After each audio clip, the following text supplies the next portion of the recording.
এবং এই পদযাত্রাকে সফল করে তুলবে। ধন্যবাদার্থে ইন্ডিয়া মার্চ ফর এই পদযাত্রা আগরতলার সিটি সেন্টার শুরু হয়ে শহরের বিভিন্ন পথ। নমস্কার প্রিয় সাথী, আপনি নিশ্চয়ই অবগত আছেন যে 2017 সাল থেকে বিশ্বব্যাপী এবং আমাদের দেশীয় বিজ্ঞানীর জন্য পদযাত্রা অনুষ্ঠিত হয়ে আসছে।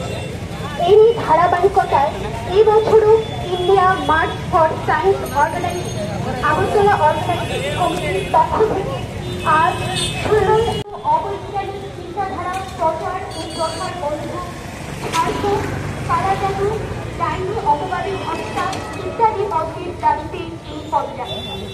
আশা করি রবীন্দ্র ভবন পর্যন্ত বিজ্ঞানের জন্য পদযাত্রার আমরা আয়োজন করেছি।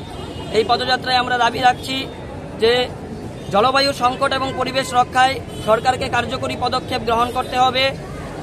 শিক্ষা খাতে এবং মৌলিক গবেষণায় জিডিপির অন্তত 3% ব্যয় বরাদ্দ করতে হবে। এছাড়াও সংবিধানের 51A(h) ধারা অনুযায়ী বিজ্ঞান মনস্কতার প্রসার করতে হবে। বর্তমানে সারা দেশ জুড়ে যে অন্ধ কুসংস্কারাচ্ছন্ন চিন্তা এবং প্রাচীন ভারতের ঐতিহ্যের নামে যে ইতিহাসকে বিকৃত করা, প্রকৃত তথ্য জনগণের সামনে পরিবেশ না করার যে ষড়যন্ত্র, তাকে ব্যর্থ করতে হবে। এই দাবিতে আজকে আমরা আগরতলা অর্গানাইজিং কমিটির পক্ষ থেকে, India March for science organising কমিটির পক্ষ থেকে এই পদযাত্রায় আমরা অনুষ্ঠিত হয়েছি, আয়োজন করেছি। এই পদযাত্রা উদ্বোধন করবেন রাজ্যের ত্রিপুরা কেমিক্যাল সোসাইটির প্রাক্তন প্রেসিডেন্ট শ্রদ্ধেয় অধ্যাপক পূর্ণেন্দুকান্তি দাস মহাশয়। এছাড়াও বিভিন্ন সংগঠন আমাদের এই মার্চ ফর সায়েন্সের ব্যানারে এসছে।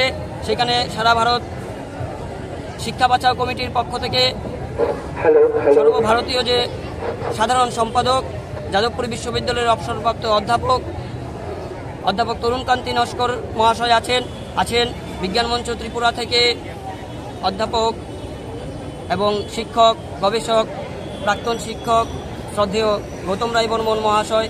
এছাড়াও বিভিন্ন বিজ্ঞানীরা এখানে আছেন। আমি Raju Acharya, India March for science Agartala organising কমিটির কনভেনার।